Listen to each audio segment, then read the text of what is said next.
want to get somewhere fast. You gotta go with a winner. Go, RJ, go!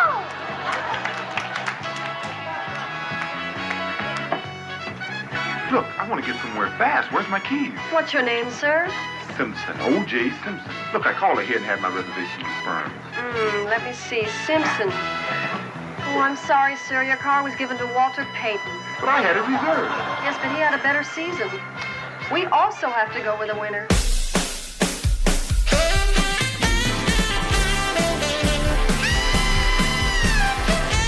Live from the Prune Bowl, it's Saturday Night Dive. Hello, everybody. I'm pretty sure I'm Zach Pruitt. Yeah, you are. I'm positive that I'm Zach Hall. Welcome back to the podcast, everybody. We're brought to you, you know, but I'm going to tell you, by Four Finger Discount. Four Finger Discount? You can find us on social media at Zach Hall saying the social media. At Saturday Night Dive Pod. You can email us, icebreakers, comments, questions, concerns at Saturday Night Dive Pod at gmail.com. And we are recording today on our Anywhere Can Pod tour back in the green room at Game Show Battle Rooms here in Castleton, Indianapolis. There we are.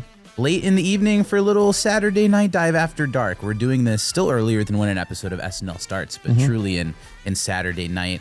Not on a Saturday, but in that type of time. Zach Hall, how are you? Oh, I'm wonderful. How are you? I'm fine. We talked to each other yesterday. Yeah. Not much has changed, but you had a big day of disc golfing. Anything interesting to report? I mean, I did a lot of house chores, and then I went disc golfing. You came in second place by how many? I lost by 3, but By tied. Well, we were 11 down. How can you lose by 3 but be 11 down? 11 down was the score. 14 down was the winning score, and because we tied for second. Okay. I think I understand. Yeah. And that was near my home grounds in Pendleton, Indiana. Pendleton. At lovely Falls Park. Falls Park is great. Oh, I listened to the Blues Brothers record that I picked up today. Hey. And it was a really fun listen. It's a live album. Okay. And John Belushi's vocals are just killing it. Okay. And the band, which is just a lot of their friends, they are killing it. And Dan is just being silly the whole time. I'm sure dancing, which we cannot see on the record, but doing a lot of narration throughout it. Really fun. I can imagine. And the other thing I want to mention, I had an epiphany. So I'm a theater boy. There's a Broadway show that I feel like I have to see that's on Broadway right now because it's a revival of a show that I've been in several times. It's very close to my heart. They announced their closing date, and I feel like I need to go see it while I still can. It's tomorrow. It's not tomorrow. It's in mid-October. Okay. And we were looking at it and thinking about maybe doing a really bare bones like weekend trip to try to see it. Is it October 17th and 18th? No, why? Because that's mid-October. It's the week before that, I suppose. It's not the middle of October. Okay. Anyway, I decided to Google for the love of it, and it's a Saturday Night Live week. Oh. So now I'm like, what if I go for a weekend and try to see this show? Standby. Maybe stand by for a dress rehearsal, stand by for a live show, or even stand by outside at 1:30 in the morning to try to get somebody's autograph or something. Hey, one or the other, or the third one. And it's SNL, what's the word? Adjacent? No, the contest, the thing to enter, SNL lottery. It's lottery time right now. It's SNL lottery time, and it is so elusive and vague of how you get in. I was talking about that today, too. You've done it for a few years. I did it last year. I saw a Reddit post. Neither of us have ever been chosen for it, right? Yeah. I think short and sweet's the way to go. I've seen people post that they mention being huge Sabrina Carpenter fans, and then they get picked for Sabrina Carpenter week. I hate that. I wonder, do you think it would help chances to be like October 10th? I don't know who the October 10th, please. October 10th, please. October 10th, please. Not based on people, but like, I'm going to do this crazy thing in New York on this weekend. It's an SNL week. Please, October 10th. Nice. And also, if you gave me any other day, I would figure it out. I would fly here. Are you guys going to enter? Yeah, of course. Okay. Well, we've got an SNL icebreaker from a fan. Hey. From a listener this week. I love it. From Ralph Hinckley. Ralph? Which is an alias for one of our more common correspondents here on the show. He's usually aliasing. That's okay. He says, hello, Zach and Zach. Hello, America. And hello, universe. Yeah, they're listening. I forgot that OJ hosted an episode of SNL. When I was young, he was a hero of mine. And then, of course, he became a zero. Can you think of any other SNL hosts or cast members who went from hero to zero? Is there anyone that is more hero to zero than OJ? And do either of you have your own heroes who turned to zeros that actually bummed you out? We'll get to the question in a second. Into the email. I really enjoy your podcast. It takes me back to a time when I never thought I could feel so free. Okay. That's interesting. That makes sense. So thank you for reading my icebreaker, your friend Ralph Hinckley. Thanks, Ralph. You should still feel free. Feel as free as you want, Mr. Hinckley. Any immediate response to SNL hosts or cast members and any heroes to zeros in your life? I mean, for SNL cast members, that makes, I would say, OJ wasn't a cast member, but he was a host. And I think plenty of hosts have probably gone from hero to zero. Isn't there a guy who is a convicted murderer that hosted the show? Is that guy's name Robert Blake? Robert Beretta did that shit. Yep. And he was convicted, correct? Correct. And he hosted the show. Yes. We'll get into the OJ talk, but I guess if we're going on paper, result in court versus result in court, that would make him worse than OJ Simpson, probably. On some level, yes. Cast members, I don't think he killed anybody. No. And he was never really a hero, but a zero to me, who is going to be tough to cover for months and years when we get to his reign on the show, is fucking Rob Schneider. Oh, yeah, that's one that I can't stand Rob Schneider. That's not who I even thought you were going to say. What do you think I was going to say? I don't think that I would say hero, but he's not a cast member that I enjoyed a lot that now I have tough time enjoying because separating the art from the artist isn't a thing you can do on sometimes on things like this. Horatio Sands. That's kind of who I thought you were about to say. Yeah, that's tough because, man, he is a part of some sketches that I really loved and like that resonated with me and I'll still remember always. Horatio wasn't really my era, believe it or not. I wasn't watching every week when Horatio was on the show. Young. Maybe I was catching the best of, Sure. But so I guess I'll decide when we get to him. Other hosts or cast members can't come to mind. There are people that I definitely don't like for taste reasons, but that's all that comes to mind there. What about personal life, pop culture, heroes to zeros? There was a time when I thought Kevin Spacey was the best actor of all time. And I think that was a popular thought to have. I don't know, man. I was a big Louis C.K. fan. Yeah. That one hurt. Yeah. And there is an incredible, you'll never watch this, but there's this incredible YouTube docuseries that's like 5 2-hour parts that's really diving into the Louis C.K. thing and the response and reacceptance into pop culture of him a little bit in the last few years. And it's coming from someone who was a huge fan that was trying to justify still being a fan. And it is just an incredible piece of work that I would highly recommend. I think it's called We Need to Talk About Louis.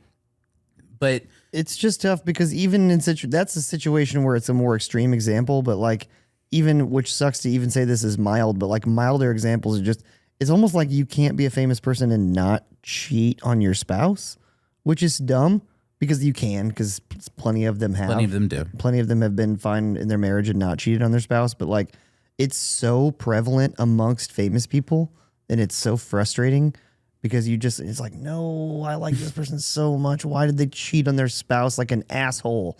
Like that sucks. Cheating is a hard thing for me to justify, even in film and TV. When you're supposed to root for the couple that is based out of cheating, I'm always like icky about it. Yeah.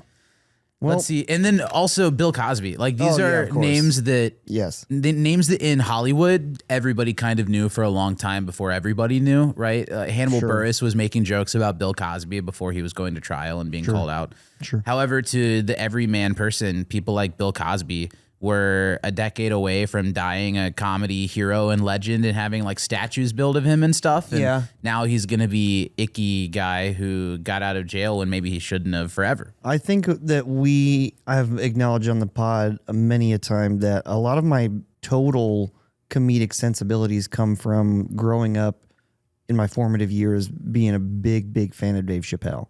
Yeah. And that has taken a turn now. For different reasons. But yeah, still like hard to ignore. It's tough because he always was going to be on the edgier side of the comedy anyway. So like taking a straight like, one way or the other stance on that would, I don't know. It's a bummer for me, but it is a bummer. I'll say, and this episode's going to kind of be a bummer. This was a good icebreaker and I appreciate Ralph Hinckley. He's a great American hero. And it really the does. Who is Ralph Hinckley? The greatest American hero. Is that real? Did you just make that up? It's a TV show. The greatest American hero and the character was Ralph Hinckley? Mm-hmm. Okay. All right. You two old men with all your outdated references. You were talking. Of course you did. I never trust you when you have a keyboard in front of you. It's too much power. So that is a good tip of the iceberg thing because that's going to be the conversation all about this. I'll just rip the Band-Aid off and say that like OJ Simpson is so charismatic, funny, likable, talented in this episode. I found, despite after the monologue, maybe Okay, I'll give you that. Despite my knowledge and opinions of him myself. So on the way here, I listened to this kind of true crime thing about O.J. Simpson's trial, and it gave me that pit in my stomach feeling. So now I have the perfect mix of seeing the charisma and hearing people talk about how he used that to get away with murder. Whether, I mean, it's one of the most argued about things in American pop culture, For sure. period.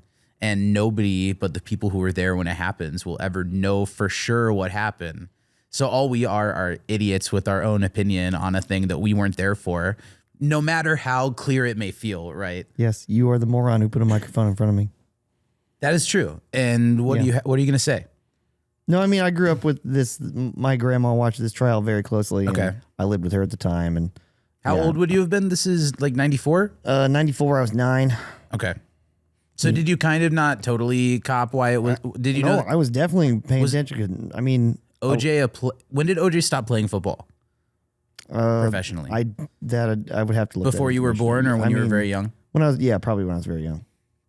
So he was never a football hero of yours, or No, like I didn't know who he was, period. Like I've only ever known him from this. Same. Yeah. And everything he did after this, including going to jail for 9 years Correct. and being really weird whenever he would make a appearance in something or to talk in front of a camera. He did these really weird Instagram and Twitter videos in the last couple years of his life. I also watched the original Naked Gun movies, so I knew Yeah. him from that too. And he's funny and likable in Yep. those. Yep.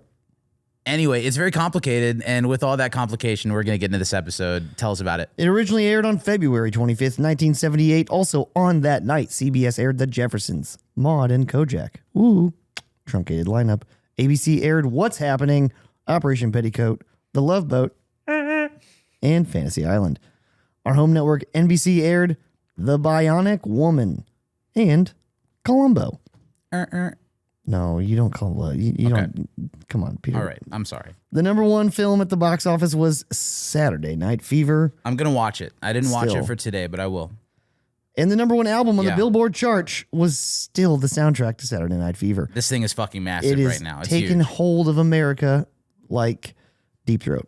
I wonder how many times in the history of number one film, number one album, the two things will correspond with one another. That's I a wonder really if good- that's going to be a really common. good question. 'Cause that's huge. Yeah. We got our Not Ready for Primetime Players as per usual, and we're going to get into the episode breakdown. With a disclaimer, James at 16 marries Roman Polanski, will not be seen tonight. Yeah, that is such a tough joke already off the rip. This episode's off to a good start. This is a dark episode Sure as without fuck being is. dark for the reasons you might think it should be for having a host like O.J. Simpson. Darkness, so, everybody. James at 16 was a TV show, and it only went for 2 years. The first year it was James at 15. The second year it was James at 16. And then, of course, Roman Polanski Yep. was arrested the year before this for you can Google why. And then it goes into the cold open.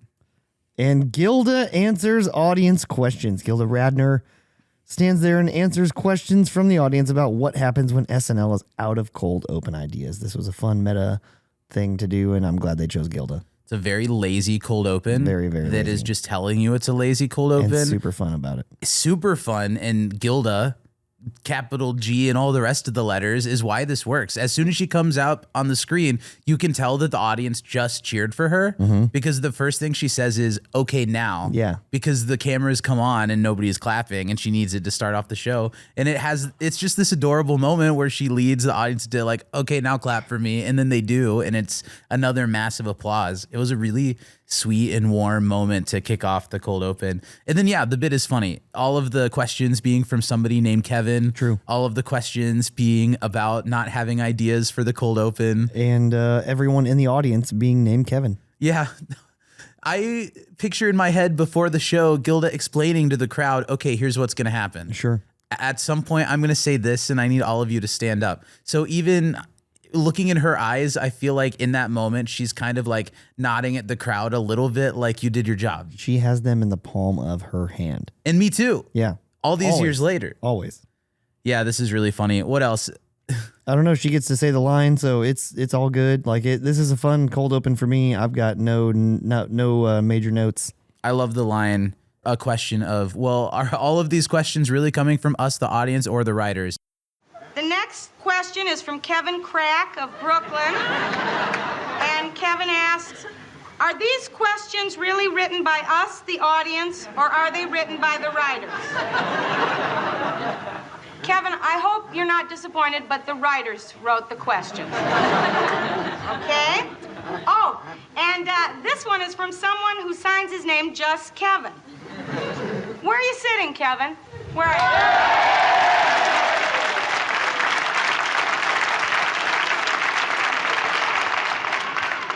Thank you. All right. Really meta, really fun. I love it when they do these things. Indeed.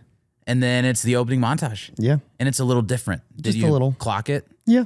3 or 4 of the cast members have new opening images, new little videos. But not Gilda. She's still eating an apple. And a couple of And other it's of still them as well. abducted. I think Dan and John. No, John has a new one, but it's them coming out of like a subway area. Yeah. And the new ones don't have names placed underneath them. Correct. It's just visual, which makes it feel like this is a halfway done new opening montage. And they don't have half of the cast ready and they don't have the nameplates ready. And they should have just held this for next week when they have it ready to go. True. My wife, Kevin. No, No, your wife, Kevin, is wrong. We don't start every show with "Give me all your hot monkey love." She's wrong. I do want the hot monkey love, though. Okay, after that, we have our host monologue. Our host, of course, is Orenthal James OJ the Juice Simpson. He's a 30-year-old football player, actor, and media personality from San Francisco, California. He played in the NFL for 11 seasons, 9 of them with the Buffalo Bills, and is regarded as one of the greatest running backs of all time. His success is widely considered to be overshadowed by his 2 criminal trials for the 1994 murders of his ex-wife, Nicole Brown, and her friend, Ron Goldman, and the contentious criminal trial in which he was acquitted on both counts. O.J. If Simpson the glove don't fit, you're all full of shit. died in 2024 at the age of 76, and we'll all take a moment of silence for the juice. In his monologue, Conehead O.J. Simpson tells his inspiring life story about reaching his goals. In 1962, I was watching the Rose Bowl. I was 14, 15 years old. I think Wisconsin was playing USC. And every time USC scored, this white horse came running out.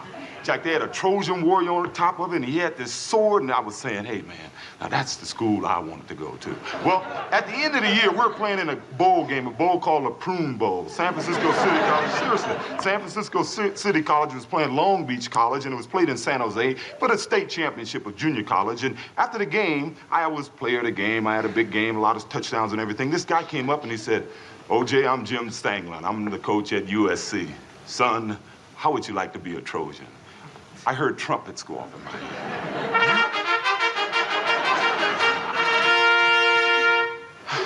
I heard those trumpets. I went to USC. He comes out and does this whole monologue with the Conehead on, and we never get a Conehead sketch, and that's a bummer. This whole time, were you thinking the same thing I was thinking? Because he's not referencing the cone on his head. So my thought is, oh, the first sketch after the monologue has to be a Conehead sketch, because why else? It was a good misdirect. Instead, and there are a couple of little moments here. I don't know if it was a good misdirect. I think there are. I feel like O.J. Simpson actually liked Saturday Night Live and said things like, oh, I would like to do a Coneheads and I want Emily Latella to show up. And the writers didn't really have that this week. So they gave him a Conehead for the monologue and they shoehorned Emily Latella into the Hertz commercial at the end of the episode. Yeah. And I kind of like that. I do too. The monologue was very mid. The monologue was terrible, is the word. You actually mispronounced it. It's terrible. This was a 6-mile walk to a destination that was sitting outside the car window when we parked. He says in the beginning, I always wanted to host Saturday Night Live. And then he tells a grandpa story that is About how cool he is. Such a long round walk to the exactly what he just said. He had all these accomplishments and then found out what he really wants to do is host SNL. Terrible. There are also these really weird moments throughout the monologue where the band interrupts him. Yeah. And then they don't really do anything with it or make a joke out of it. Because he turns around and makes talking. like a face like he doesn't like it. Yeah. And Which is a joke, but it doesn't play. No, it's very, especially because like the pacing of his storytelling is like jammed in. It's like Lauren was like, look, you've got to hit this in this many minutes and seconds. And he's like, but I have to say every one of these words. So like he just just fucking crams. You think it he all in. wrote all of this for himself? I don't know. It kind of gives that. It gives one of those things where he's told this exact story enough times that unless he starts it from the beginning and goes in order, he can't do it. And if you interrupt him, then he almost has to start over because he can't like jump in and out of it. So that's why when the band keeps interrupting him, he's like, it's like me when I'm doing a lobby speech here in this place. Kinda. Yeah, you. When you're doing a lobby speech. That's how it feels, whether it ever looks that way. I do think OJ, not in words, but in vibe, he comes off charming. He put the stupid cone on his head. Something I can't deny now thinking about this episode is learning about how OJ Simpson and white people talking, warning everybody, white people talking, seemed to reject some of the things about being a black man to be favored in American culture and to have a lot of successful white friends. He was quoted as saying things like, I'm not black, I'm OJ, I'm something different. Yes. So there is something a little weird about that. He does some weird stuff in this episode for a famous, successful black man all over it. Starting here in the beginning with a harmless one, like having a cone on his head, and it all kind of feeds into that. Like this industry, not planned, but industry just right out of the gate. Show off guy. He uses a real tough, outdated term for people from the East. Yes, he does. And that bothered me. And I was like, that wasn't great. But yes, it was a monologue that happened. I like that he shouted out Richard Pryor. That's it. After that, a live sketch. It's a live sketch that had such a good long misdirect. This was one of the better. Spoiler alert! Here it comes. It's called Samurai Night Fever, which is an awesome title. It's a fucking great title for the Futaba sketch. Samurai Futaba, played by John Belushi, takes a stab, at disco dancing in a parody of the film Saturday Night Fever.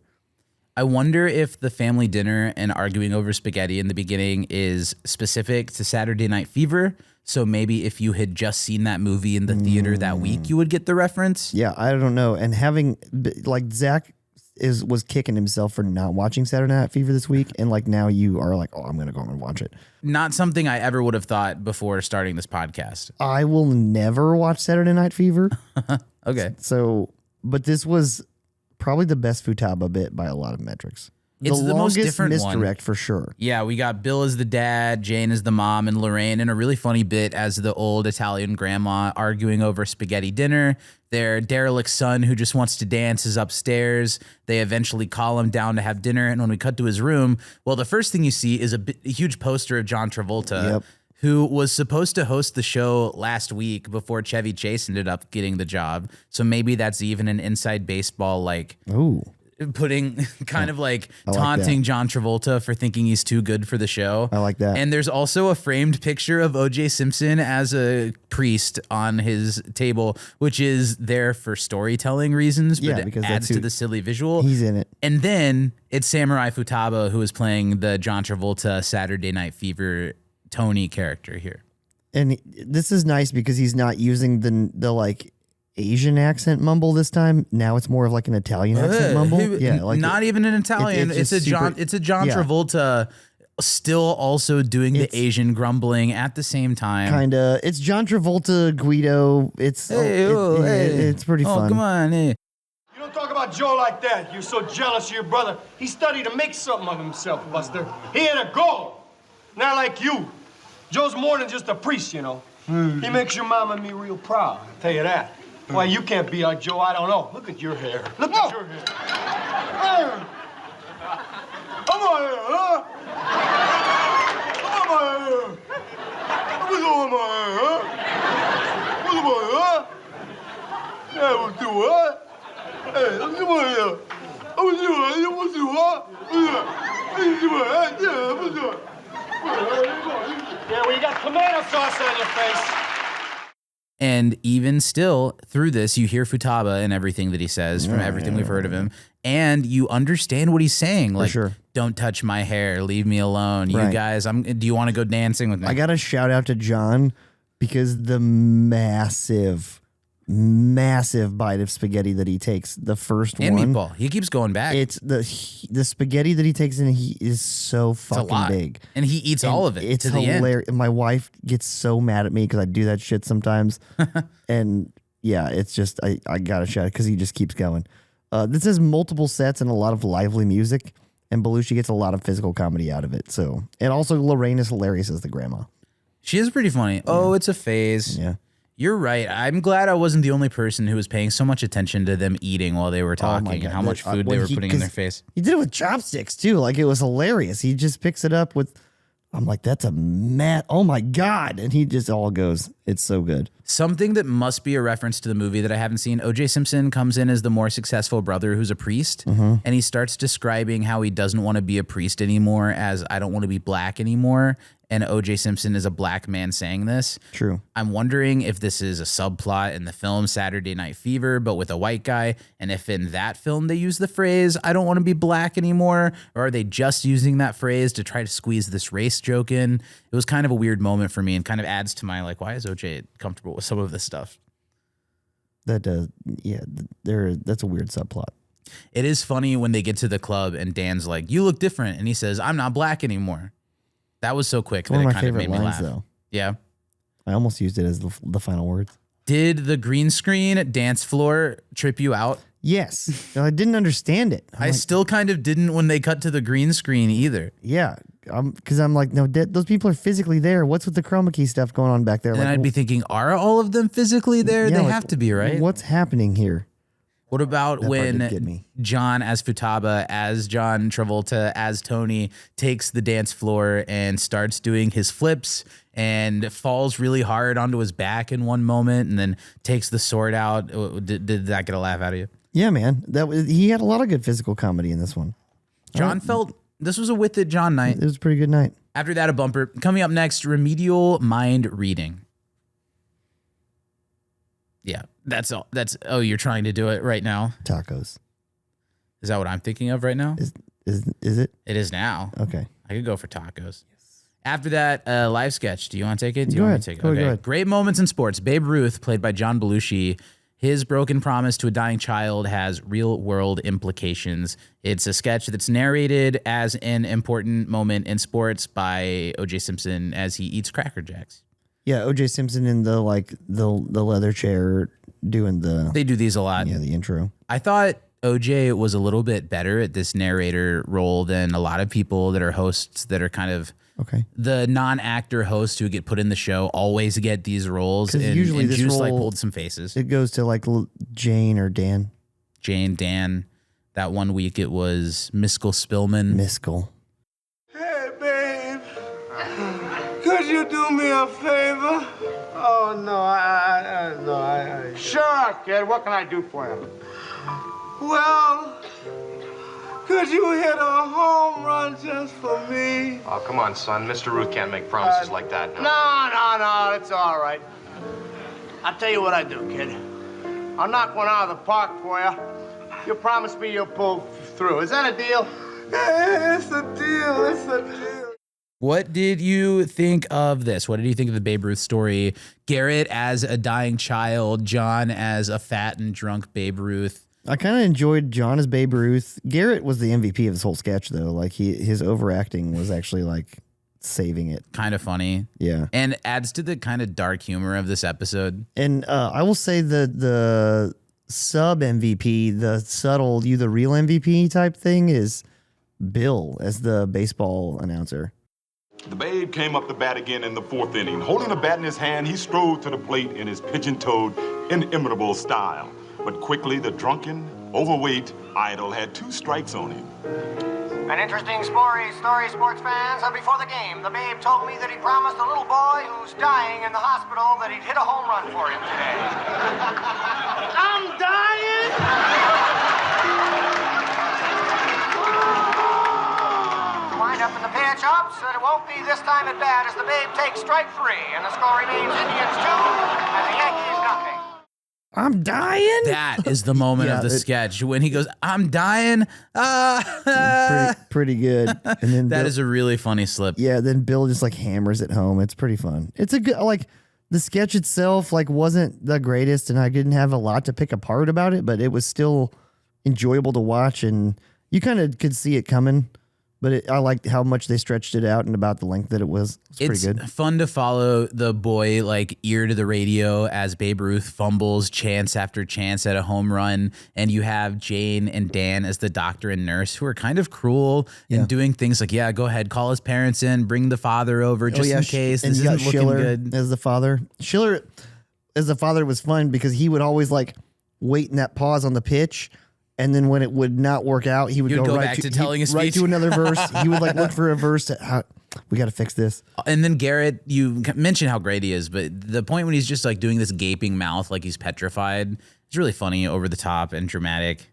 Yeah, this was an enjoyable but not like hip deep sketch. It's kind of nice. Well, at least it has a happy ending because the sick little boy grows up to be Hank Aaron. That's right. Do you know Hank Aaron? I do. What era would he have been? He was well before me, but he broke the home run record for sure. That was the one that Sammy Sosa and Mark McGwire were chasing. It was a different. They were chasing the single season one, but he broke the all-time home run record. Hank Aaron did. That's cool. And this is a sketch that has an ending, and that ending works. And it's about sports, and we have a sports host, and it worked. Yeah. Good sketch. After that, it's a bumper. Yeah, a man in the audience is, quote, his own best friend. Which is for the best sometimes. Yeah, we feel it. Take the next one. Ladies and gentlemen, Ashford and Simpson perform So Satisfied. Our guest is Ashford and Simpson, a husband and wife songwriting, production, and recording duo composed of 36-year-old Nicholas Ashford from Fairfield, South Carolina, and 31-year-old Valerie Simpson from the Bronx, New York City.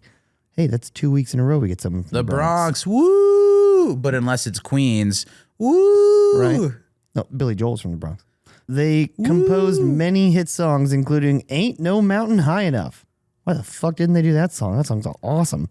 You're All I Need to Get By. Also awesome. And goddamn, Whitney Houston, one of her big ones, I'm Every Woman. Don't think it was Whitney Houston, but I don't think it was Whitney Houston. I think that's somebody else. Do you want to fight me right now?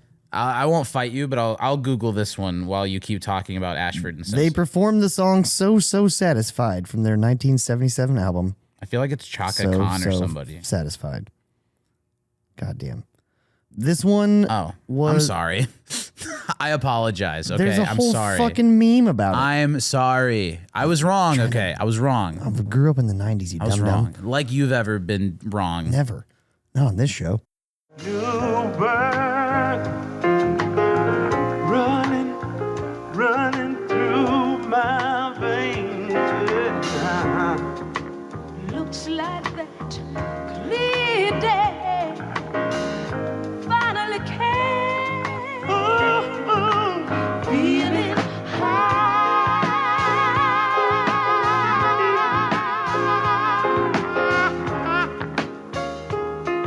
and so satisfied. This one was not one of the songs I would have chosen if I were them, based on the ones that I've just heard that they wrote. It seems like they are really hardcore songwriters and they wrote a lot of great music. And it seems like most of their best songs were sold off to bigger artists. And the ones that were kind of more their passion projects were the things that they put on record. I thought the song was okay. It has some nice chunky bass. It has some really pretty harmonies. Their performances are good. She's great at the piano. He's got a lot of great swagger. I wasn't super into the song. They kind of remind me of like a real live version, but also a black version of the Culps. Are you familiar with the Culps? This is Will Ferrell and Anna Gasteyer as a singing couple that would go to high schools and do the like. They would always do awkward versions of pop songs. The way that they like mug the camera and each other with this crazy fake huge smile while they're singing. Well, they're married. I not get it, but like it kind of gives me the uncomfies a little bit. It's a little vaudevillian. Yeah, that's what like it gives me the Culp energy where they're like, we're here to like they're kind of like singing down to you almost. That didn't bother me as much in this song. I'll have a couple things to say about the other song. They performed fine. It sounds like they're great not songwriters. My taste, I guess, is one of the things. Okay. Yeah. It was okay. Yeah. And then a live sketch, the Mohawk Master. Okay. Ravco's Mohawk Master clippers help maintain your punk hairdo. Dude, you open a sketch and it's Dan Aykroyd as a pitchman with For a Ravco, mohawk. yeah, And the first thing he yells is, yes! And I'm in. Yeah. If it's Dan for Ravco, just tell me what the product is so I can take my money. Yes! Mohawks are back! And now Robco introduces the hairstyling aid of the century. It's the amazing Mohawk Master, the fast, new, easy way to give clean Mohawk haircuts. The Mohawk Master is the only haircutting tool that has 2 razor-sharp, tempered steel, high-speed clippers, designed, engineered, and built for one purpose and one purpose only, to cut mohawks. Yes, Mom, now you can give your family mohawks anytime. Impress them by using the fast, safe, comfortable Mohawk Master. They just did one of these last week, and it was one that I really enjoyed. And this one I also quite enjoyed. I do too. This one, it hits even quicker, and it's fucking great. You know, I don't think this is as fun of a sketch as Moth Masher, but the visual of the product for the Mohawk and creator, all of them wearing it, the wigs and Bill, where they try to simulate him having actual hair cut from his head. The sheep. That's so bizarre when they're saying you can get a mohawk for your son, for your grandma, even Sparky. And we cut to Sparky, who is a sheep for some reason. A sheep, yes. And I get the sheep shearing joke, but that's pretty. This is great. Mohawk Master has my endorsement. I would buy one. I feel like I've heard Lauren tell the story of a time when all of a sudden we need to find how to get a sheep into 8H. And if it was for this, and it's just a weird nothing joke. The sheep part took seconds. Hell yeah. That's pretty. Because this sheep was on an elevator up to the 8th floor. Yeah. This was fun. I agree. Then we get a live sketch. It's the raid on Nicosia, which I've always been pronouncing as Nicosia when we are on here because we know it is the home of Leon Redbone. Yes, we do. Oh, yes, we do. Yep. NBC's All-Star Big Event is based on alarmingly recent events. Now, only 1 week after the actual event, NBC brings to the television screen the most daring military action since the raid on Entebbe. Don't miss the raid on Nicosia. Sherman Hemsley is Egyptian President Anwar el-Sadat. If the Israelis can do it, so can we. Really? Tony Orlando is Nabil Suki, the brave Egyptian commando leader. Okay, men, you go on ahead. O.J. Simpson is UN Ambassador Andrew Young. Not get involved. I've got to get involved. It's my nature. Introducing Debbie Boone as Lynn the stewardess. So what if he's a terrorist and I'm a stewardess? We can make it work. This one got me because I did look up Nicosia. And there have been quite a few raids. There's been quite a few raids, and none of them were in 1978. I found something in 1978. Oh, did you? I didn't. I found one in 1975. It was something to do with Egypt and Sadat. Anyway. Yeah. No, I didn't dive super deep into the history that this is spoofing, but I do like the joke of what if NBC, because we see all the time NBC is airing these TV movies like every other week. What if they did one that was the quickest rush production of a real world tragedy that just happened, and we got all of these B-list celebrities that are being impersonated by our cast, like as the actors? I thought this was fun. I didn't know who every celebrity was. Sherman Hemsley. Okay. Tony Orlando. I know who they are. O.J. Simpson. Of course. Introducing Debbie Boone. Vaguely familiar. Robert Stack. Yes. Helen Hayes. That one was good. Valerie Harper.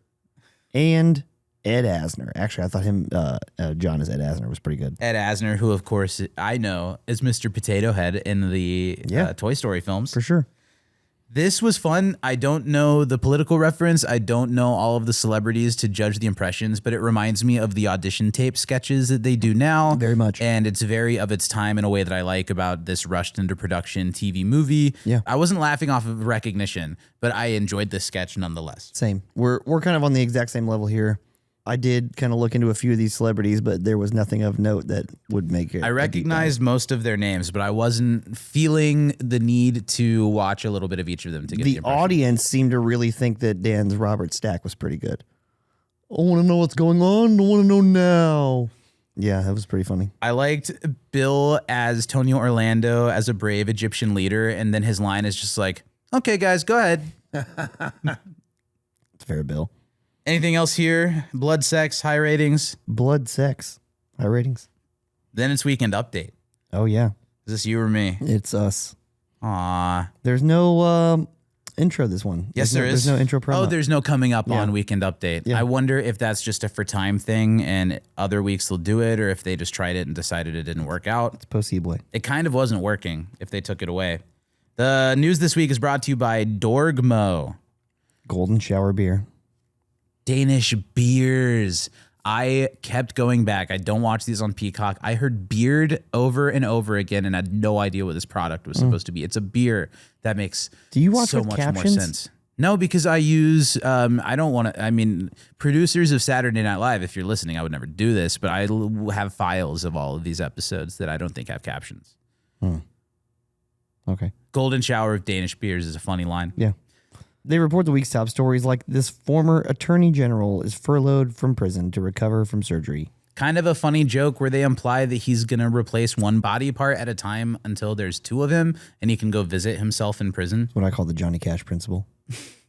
Why? Because he famously wrote a song about working at a Cadillac factory and stealing a part per year. Till he could buy the car. Till he could build the car. A car. Yeah. That's funny. Yeah. What song is that? Do you know off? Listeners help us out with that Okay. one. I'm not big enough on Johnny Cash to know. A one-time Capitol Hill secretary is endorsing her former boss. The joke here is that she probably used to fuck him. It's a sex joke. So the line is she's happy he's getting back into politics, or that she's getting back into politics, and vice versa, because politics is Gonna get back into her sexually. Classic and great Jane Curtin delivery, if you ask me. I mean, it's kind of based on like one of the most easy sexist premises of all time, that like the secretary, but the delivery and the saying the joke without saying it made it pretty funny. And coming from a female, it was From Jane Curtin, Yeah. of course.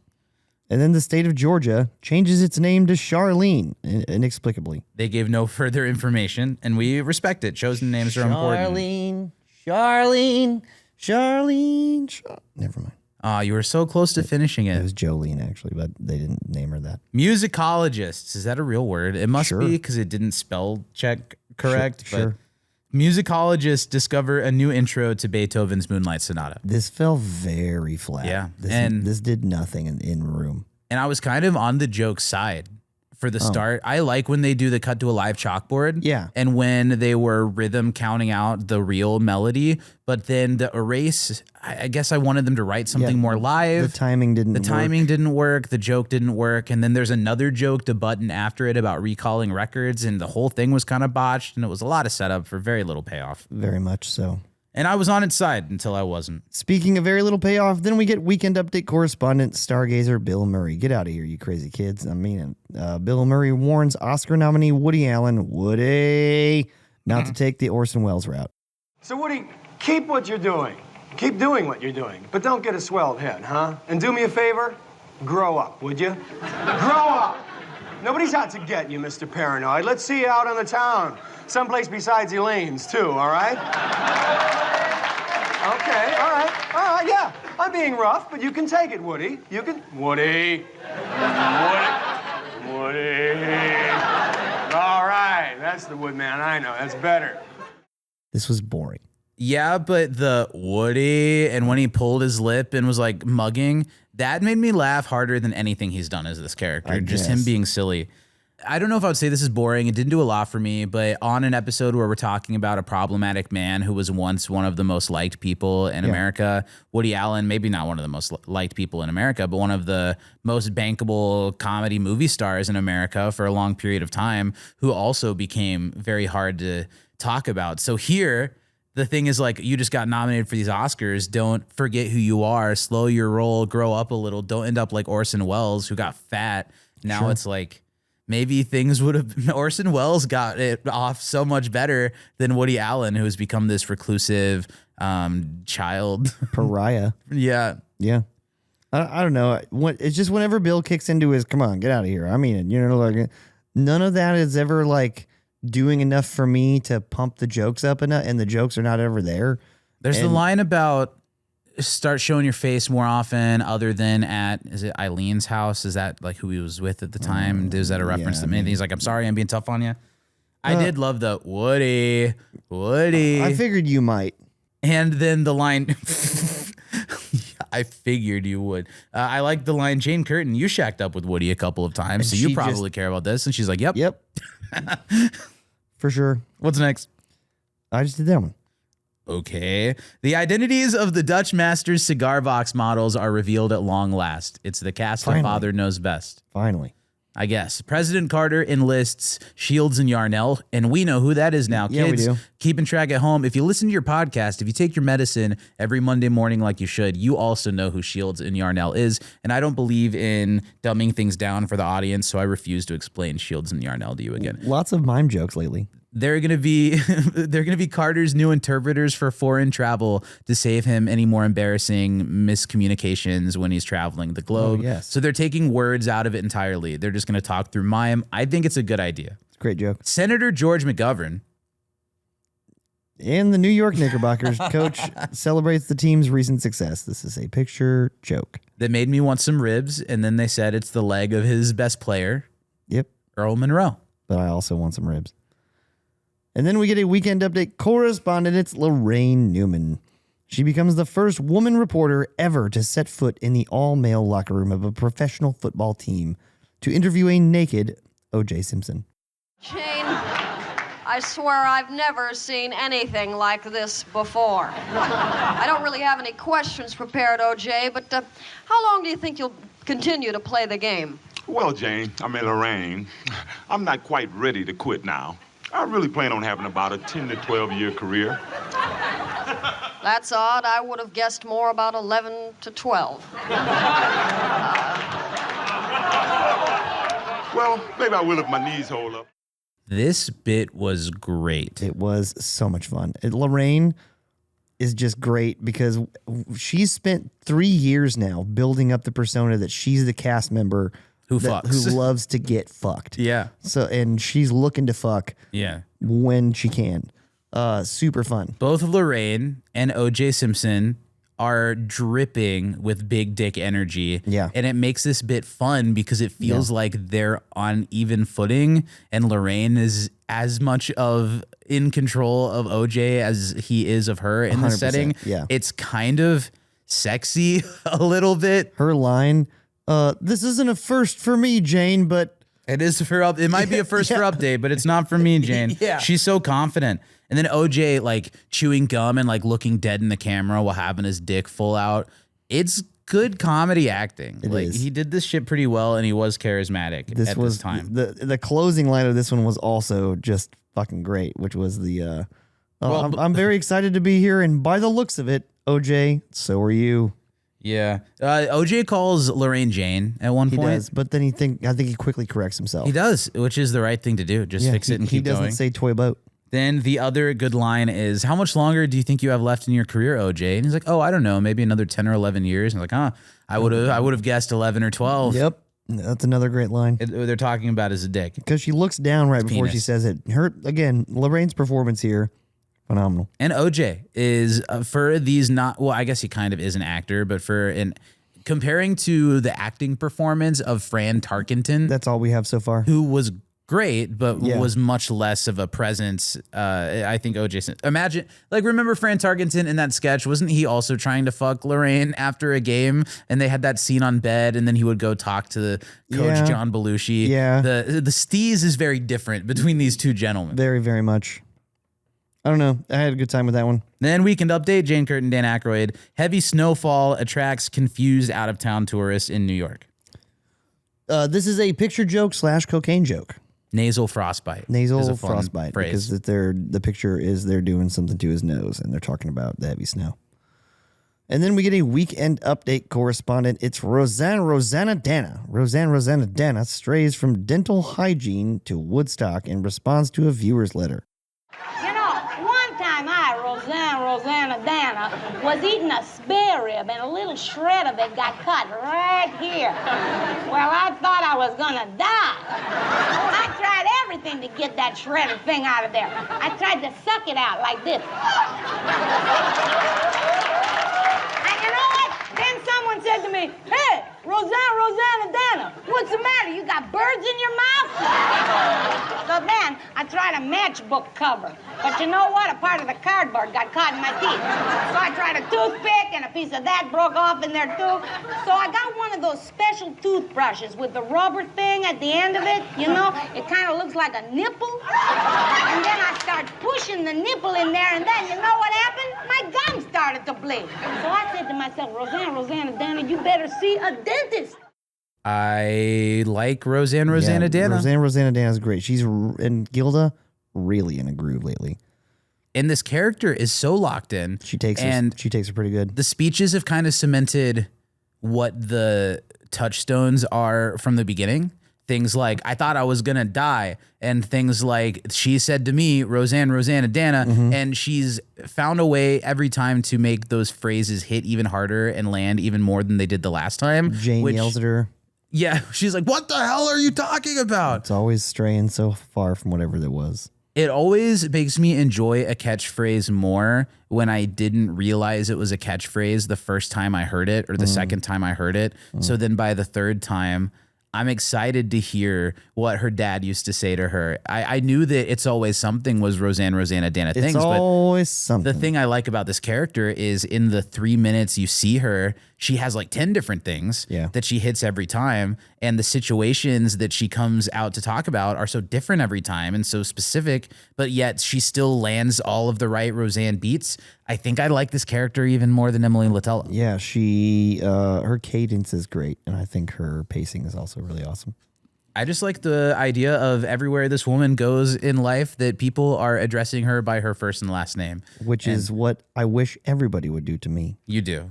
You do. But your name's not Roseanne Dana. No. Hey, Roseanne Dana, what do you got, a bird in your mouth?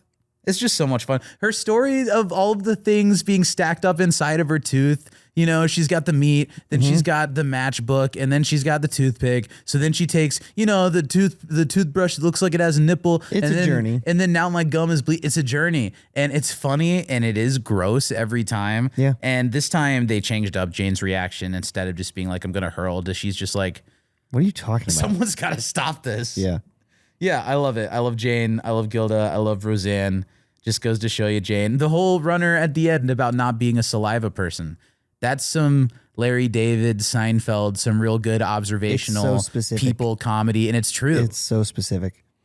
Well, that's the news. Good night and have a pleasant tomorrow. Weekend Update has been brought to you by Mr. Nipple. I didn't have captions, but what's the line? Mr. Nipple, it's like setting fire to your lungs. That's exactly what the line was. What the fuck is Mr. Nipple? I have no idea why nipples are setting fire to lungs. This is weird. Yeah. Then we get a live sketch. Yeah. It's voodoo. O.J. Simpson uses voodoo to keep Walter Payton from breaking his rushing record. This is a sports one. This is a sports one. Yeah, I like the subject matter. Delivery and the execution on O.J.'s end wasn't great. Oh, I don't completely agree. I thought he was pretty good. Okay. I thought he really played the cool, no, you know what? Record is meant to be broken. And I'm really rooting for this guy. And he's a really nice guy. He delivered that so well that the first time I kind of believe him. So then when he pulls out the voodoo doll, it is kind of a laugh. I think this is a really great way to use your host. I think this is a pretty cool thing for O.J. Simpson to be comfortable joking about on TV. Sure. Even though it's about him potentially losing and wanting a guy not to do well, it's kind of just a show of confidence that he's so sure of his ability and so not bothered by all of this controversy that he can do this sketch about it. This one wasn't so sports-centric that I wasn't stuck on it. I really liked it. It was fun. I mean, I didn't think it was a bad sketch, but it just wasn't, it didn't wow me at any point. I didn't have huge laughs anywhere, but it was fine. And also, there is an award in the NFL for being not just the best player, but being the best person in your community on your team that does the most with their money and O.J. Simpson? It's called the Walter Payton Award. Oh. So Walter Payton was, in fact, went on to be an awesome guy. I mean, an awesome guy. Yeah, break the rushing record and is widely considered one of the top running backs of all time. In my opinion, it's Barry Sanders because Walter Payton actually had a line. But well, I didn't find this sketch or even the Hurts one later, especially the Hurts one later, to be too mean-spirited towards Walter Payton. In fact, OJ even though it's kind of a tongue-in-cheek because he really is hoping for his downfall, is saying like 3 or 4 times, have I mentioned how great he is? He's like so nice, so well-spoken. He is. And he must actually be. And he did break the rushing record, and it stood for a long time, and then it was broken by Emmitt Smith. It could have been broken by Barry Sanders, but Walter Payton was Barry Sanders' dad's favorite player, and he felt like he didn't want to break his dad's favorite player's record. You don't think your dad would be more proud that you broke it? Everybody's argument was, but he retired before he could break that record. Emmitt Smith ended up breaking it. And does he still hold it? I believe Emmitt Smith still holds this record. I like that John is at OJ's party and says to his face, I kind of hope Walter beats your record. Hey, could you grab me some beer? And that's when OJ's like, go get your own beer. Thought it was weird that Garrett Morris was asking him to get him chips. And then I really like the moment in the sketch when he finally finds out that his record is not being broken and you hear him go offside to celebrate. Oh, yeah. His comedic timing of that celebration, coming back in the room with anyone want champagne, it was really solid. I thought he did a good job and was pretty good in it. It doesn't look like Walter Payton will be breaking O.J. Simpson's record today. That's too bad. Tough luck. That's a shame. Well, he gave it a nice try, huh? Excuse me a minute.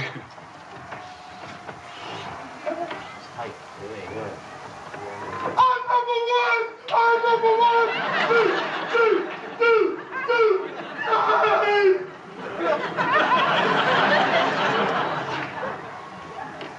Champagne for anyone? I thought OJ was the best part of the sketch. I didn't think that, but I did have fun. Then who was? There wasn't a best part of the sketch. Okay. I like this one quite a bit. Emmitt Smith is the all-time rushing leader at 18,355 yards. That was over a 14-year career. Was OJ something like 12? Walter Payton, 16,726 yards. That was 75 to 87, so that was 12 years. Okay. Frank Gore, 16,000 yards even, and Frank Gore played for 15 years. Yeah. Barry Sanders, 15,269 yards, 89 to 98. And Adrian Peterson, 14,918 from We haven't gotten the juice yet. Juice is way down there.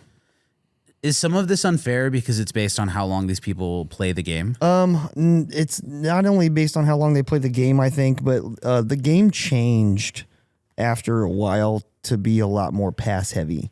Okay. So guys don't get as many opportunities as running backs. And back in the So it day, takes more time. in OJ's day and Walter Payton's day and Barry Sanders' day and Emmitt Smith's day, there was such thing as a 3 down back is what they called. So like the first 3 down, to you this means nothing, but the first 3 downs they would play running back. They could get handed the ball anytime during those first 3 downs.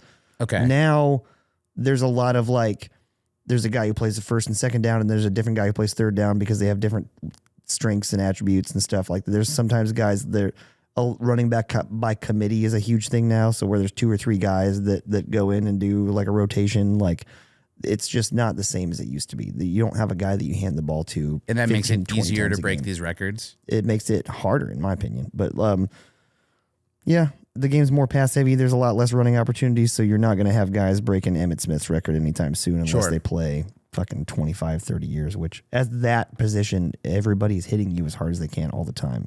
You don't last in that position. Frank Gore was a fucking miracle. I don't know How many years did you say? 15. That's insane. Yeah. That's a lot of years to do anything, especially something so physical. A bumper. Coming up next, David Hartman facial relief map. Wow, my brain. Parking crates. Toy boat. Crates. I didn't get this one. I looked up David Hartman. He kind of had a weird face. I looked up facial relief map, and it's like all the parts of the face. Did you look up David Hartman? No, I didn't. I just Googled his name once. Okay. What's after that? It's a live sketch. It's the Franken and Davis show. Al Franken's brain tumor hurts his joke telling, so Tom Davis solicits audience support. Have you heard the one about the rabbi who didn't charge for giving circumcisions? He only took tips.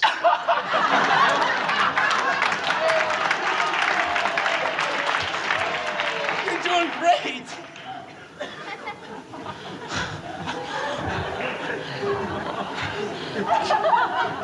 Kangaroo walks into a bar. Oof. This was a really uncomfortable watch with me and Lil last night. Sure.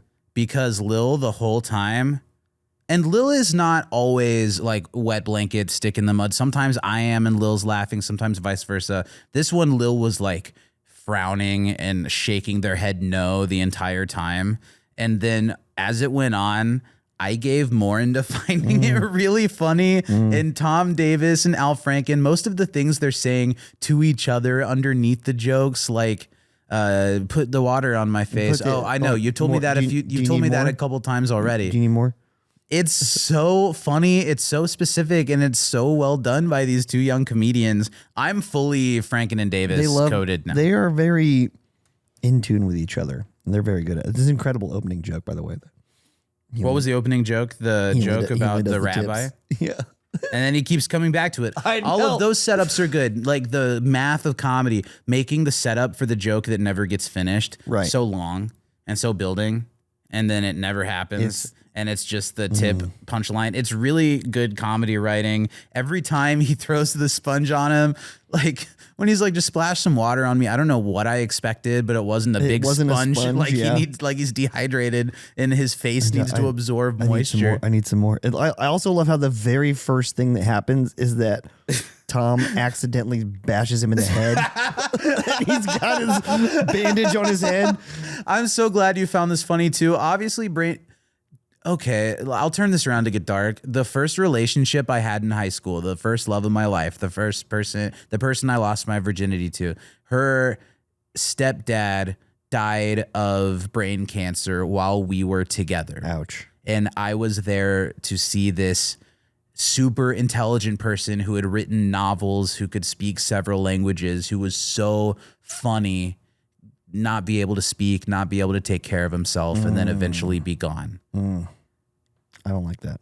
I get why some people, and yet I can find something like this funny. Oh, yeah. I love dark comedy. Brain cancer is, of course, not funny, but Al Franken and Tom Davis are. And there's something so funny about joking about things like this that you really shouldn't joke about, that it does get me. And I know I just brought it down, but I feel like that's what the naysayers of these sketches are going to say. For me, in my fucked up brain, it made me laugh. This episode kind of made me laugh out loud more than most episodes in a while have, especially the stretch we're on right now. And this was a big part of it. This sketch made me laugh really, really loud. Do you have anything else on Franken and Davis? I don't. It was a little too long, but it was good enough to be on tonight for sure. I would have watched a little more of it. And I like that the Franken and Davis show is always something like him beating up his parents, him having a brain tumor. And then at the end, it's always them waving goodnight back to normal. And that's kind of a fun piece of callback every week. They understand it. Oh, fuck. I have to do the next. Okay, everybody. White people, trigger warning. I am going to say the name of a sketch. This is a word I don't know if I've ever said out loud in my life, and I probably never will again. Our next live sketch is called Mandingo 2. There is hot passion between slaves and whites that breaks taste boundaries. It's a trailer for a film. And so I just told you how uncomfortable Franken and Davis was because I thought it was so funny and Lil didn't. And then the next shot is O.J. Simpson as a slave with Lorraine Newman. It's just the most uncomfortable visual immediately. This is true. And also, I wanted to stay silent for a lot more time because it seemed to make you feel more uncomfortable. Well, I was uncomfortable for a big part of this, but when it turned into everybody making out with everybody, we were both laughing really hard and truly shocked. The first gay kisses on television, I don't think they ever mentioned something like all of the boys kissed each other on SNL in 1970. I think the mentions are decades later on sitcoms and other TV shows. Not all of them go full lip to lip, but a few of them do. It feels like, don't Bill and OJ go hard? So Lorraine makes out with OJ, which feels like payoff from earlier in the episode. Bill and Garrett actually kiss each other. And that moment had me be like, oh shit. It's not just a gay kiss. Garrett Morris was willing, and Bill, they were willing to put aside their egos and their internalized homophobia in 1978 to kiss each other for the joke. That's incredible. Lorraine doesn't want to kiss Bill. The two white people don't want to kiss each other. Garrett and OJ kind of kiss, but even then, two black men in the 70s being comfortable and like it's crazy. I think they both knew that wasn't a luxury they had. They do they go for the side mouth, but Right. still it is an insane visual. Then OJ and Bill kind of do the same thing. Yep. Lorraine and Garrett are about to kiss, and Garrett is not like a black slave. He's a woman in this. Yeah, he is. Exactly. He's the black slave woman. And then Bill and the cow Clover, they have their moment, and he says, "Take me, Clover." This one's silly. It's quick. This was one of the most insane things this show has shown me yet. And the whiplash from this is about to be one of the most upsetting things they've ever shown me to I can't believe they're all kissing each other and that I'm laughing so hard at this. I did kind of like this and I feel bad about it. This is kind of a nod to the old format too, because we did, Jaws 1, or Jaws 2, Jaws 3, Jaws 4, Jaws 5, and we did. Have we done the first one of these? We've done The Exorcist 2. We've done, but no. This is a real movie. Yeah, Mandinko is a 1975 American historical film directed by Richard Fleischer. It concerns the Atlantic slave trade in the antebellum South. Was it horny? I don't think so. Because that became like a porn search category, you know. It's controversial that it offers a brutal depiction of slavery in 19th century Louisiana. Anyway, do you have anything else on the sequel? To it does focus on the breeding of male slaves for Yes. fighting and sexual purposes. So, yeah. I have nothing else except for a bumper. This has been a wild podcast. The stuff that we've had to talk about. A man in the audience is mentally overdressing date. Cutting to the black guy in the audience right after the sketch was a heavy choice. I don't know if it was the right call. Davey, stop drinking. Live sketch. E. Buzz Miller's Animal Kingdom. Film footage screened by shock jock E. Buzz Miller, played by Dan Aykroyd, and his sidekick Christina, played by Lorraine Newman, shows copulating fauna. Well, Christy, let's take a couple of looks at our little friends in the insect world. Maybe you see something you like. Here's a ladybug. This is the beginning of their reproductive cycle. Looks like he snuck up on her. Oh, I think she knew what was going on. A couple of monarch butterflies with a new approach. Ever thought of hanging upside down from a milkweed plant? Oh, I'd be afraid of falling off.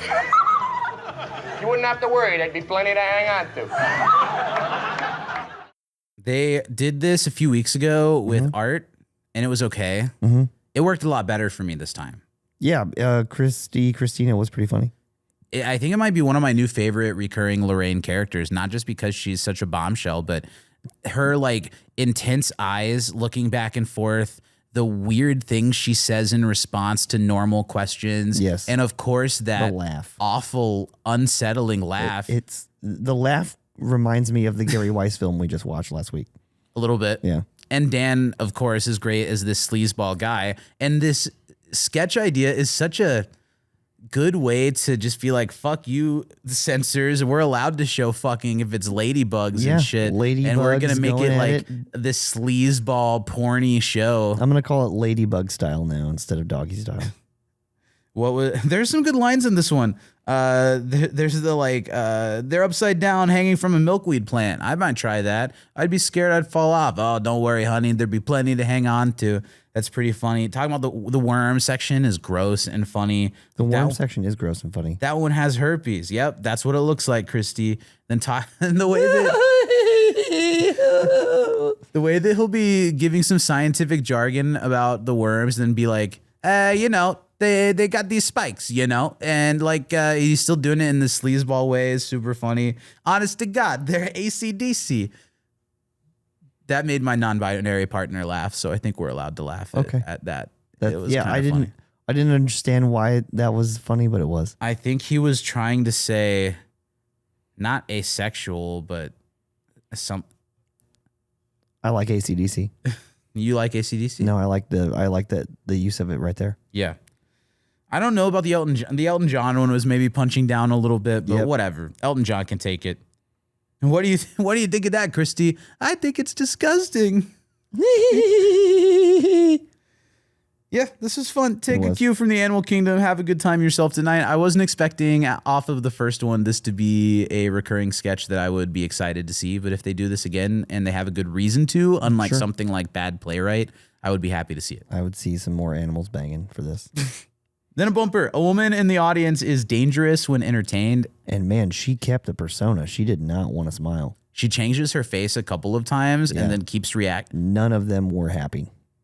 It was kind of fun. Yeah. I kind of like that she held it like that. After that, a pre-tape. You want it? You want No, me you to just want go. it? You go ahead. It's a Hertz ad. O.J. Simpson learns image-wary Hertz gave his car rental to Walter Payton. You referenced this pre-tape earlier, and it's a good one. It's really good. I enjoy it because it's a lot like his Hertz commercials, and they threw Emily Latella in one, which is just incredible. Just to say, go RJ, because all of those commercials, they'd be saying, go OJ. He's trying to rush to his rental car. It's a fun way to poke fun at OJ's commercials and losing the record at the same time. I'm glad that he was. Had he already lost the record at this point? It doesn't feel like it. I will need to also look that up. Was O.J. Simpson would not have still been doing Hertz commercials in your lifetime. This is purely a 70s thing. Yeah, absolutely not. Walter Payton broke O.J. Simpson's single game rushing record. Blah blah. That's a single game. He broke the. They still talking about the single game one?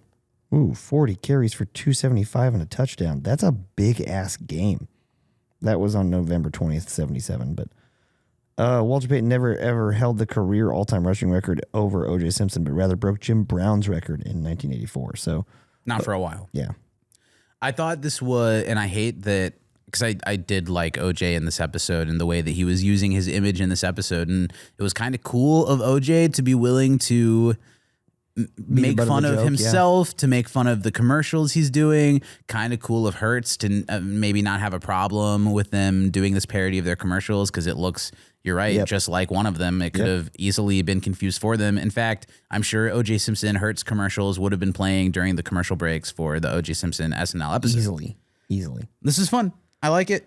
Yeah, same. We have to go with the winner. Ladies and gentlemen, Ashford and Simpson. They're back to perform Don't Cost You Nothing from their 1977 album, Send It, which, if I were going to make a disc golf album, that's what I'd call it. Send It. Fuck yeah. Both albums, they did a song off of two different albums. Both albums came out in 1977. 2 albums in 1 year for Ashford and Simpson. It's very prolific.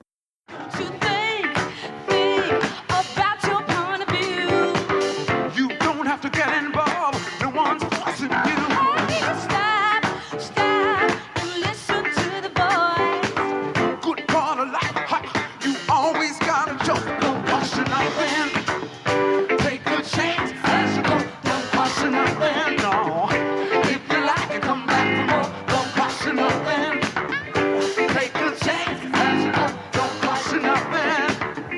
If you like it, come back for more. I kind of have the same thing to say about this as I did the first one. This is probably pretty well performed. Not my taste. I have a couple of things. I could groove a little bit more to this one, but it's a pretty memorable song for being such a prolific song team. By the end of it, the hook is kind of catchy, but I don't think I could hum it. Definitely not like the 5 different hooks from the Billy Joel song from last week.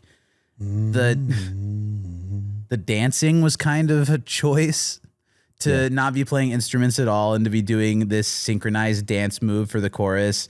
I'm having trouble in this song believing this to be a straight man, even though I know that they're a married husband and wife. And maybe he's not a straight man. The 70s are a very possible hip and groove in time. Yeah. But my gaydar was breaking. It was malfunctioning. She's a beard? I don't know. Could be both. Okay.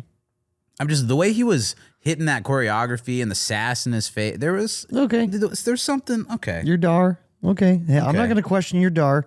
I didn't have a ton to say about it. It was okay. It was a fine performance.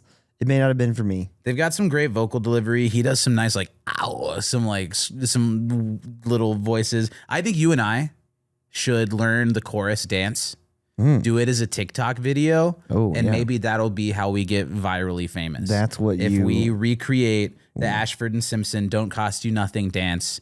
The chorus, you know which part I'm talking about. They're doing like all these hands and stuff. They're right next to each other. I think we should learn it. I think you nailed it. Learning a TikTok dance is exactly what I need to be doing.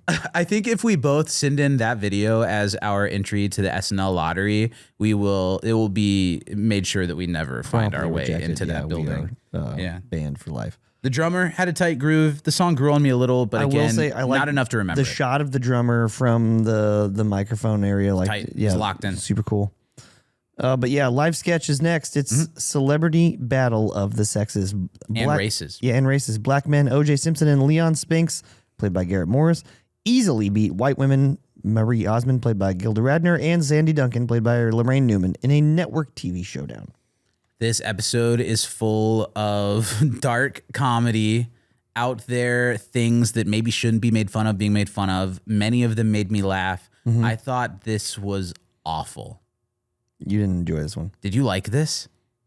Did you kind of like this one? This one wasn't terrible. I think it was horrible. I think it was terrible. I think it was offensive on purpose, and not so offensive that it becomes funny, just offensive. It's offensive towards black men. It's offensive towards white women. The joke at the end about men and women competing fairly against each other, it was like a mean joke towards women. I think this whole sketch is mean. Okay. I guess I don't feel that way. That's fine. I think it's pretty funny. It reminds me of like an early version of the pre-tape of like Don't Let Your Kids Play with Peyton Manning. Like when Peyton Manning's like competing against a bunch of kids and he just fucking destroys them because he doesn't give a shit.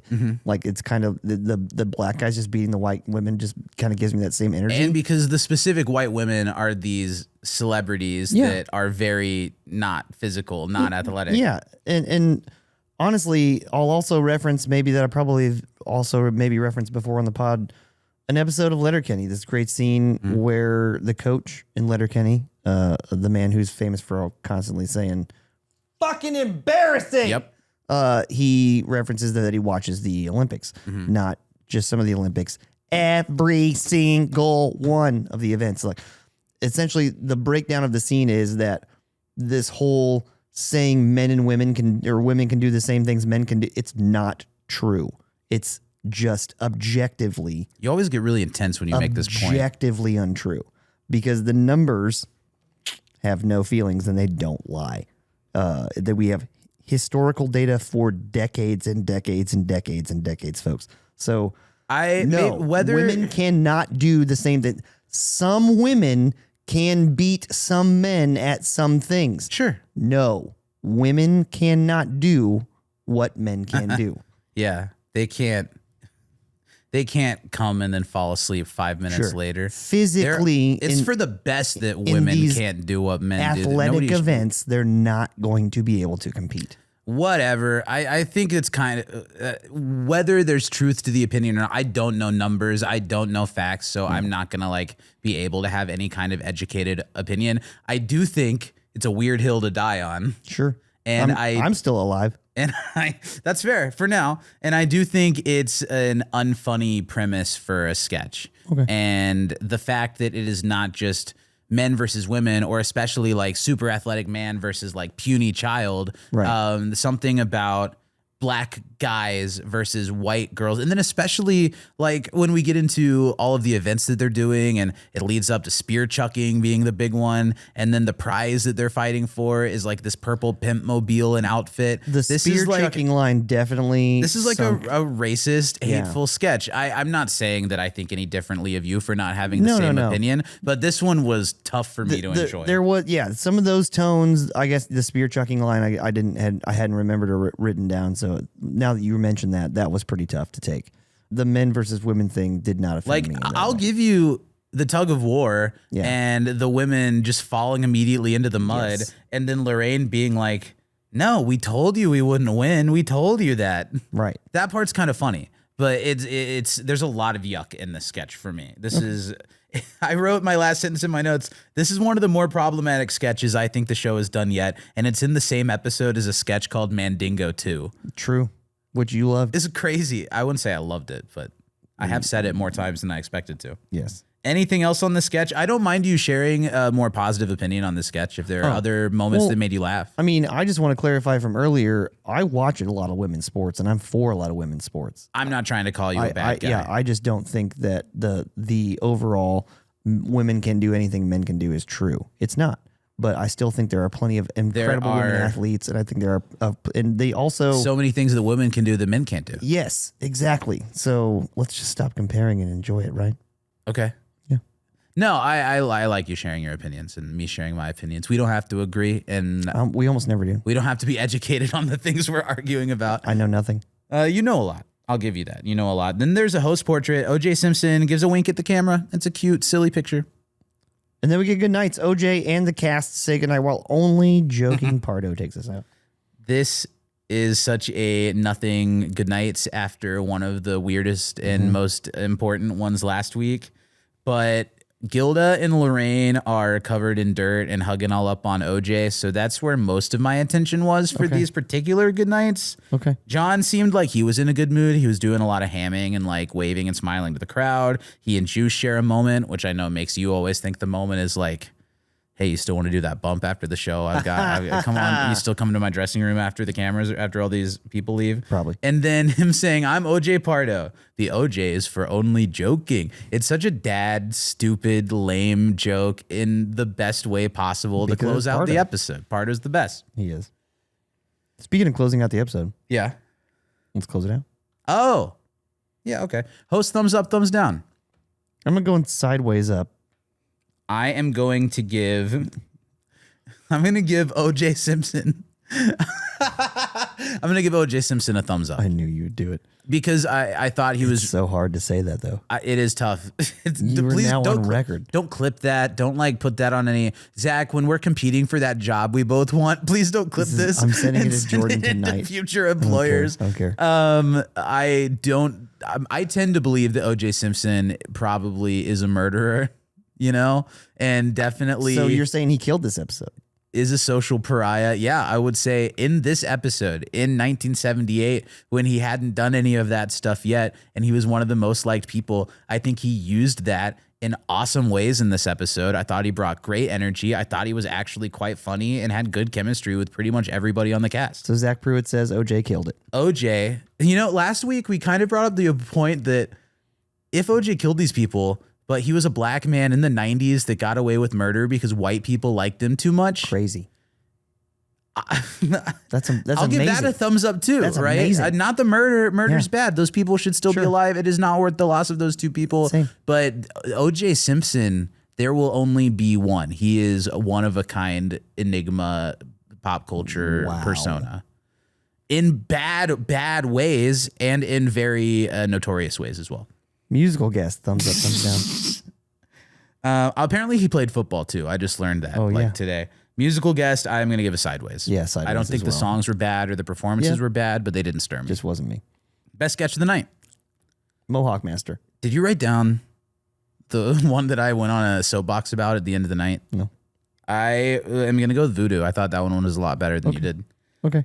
I thought this was a better night on vibes and jokes than it was specific sketches. Okay.